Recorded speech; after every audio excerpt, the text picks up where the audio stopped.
再来新闻来关心台积电的消息。前日台钢龙头台积电面对营运是愈来愈好，台积电的总裁为铁甲真罕见写票客户表示讲，未来3年台积电会投资1000亿的美金，差不多是新台票将近3兆，要增加产能、扩建新厂。分析师认为讲，台积电海外设厂，唔那是为了要满足更加侪客户的需要，嘛是为了要分散风险。也毋过因为台湾的人才甲技术有这个优势，台积电的重心依然会放伫台湾。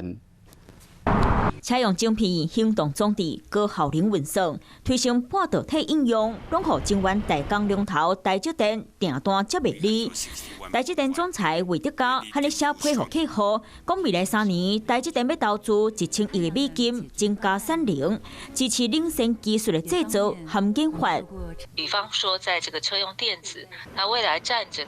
车的一个成本，那么将会至少从目前的3%，那么提升到10%。也就是说，相对于未来，其实在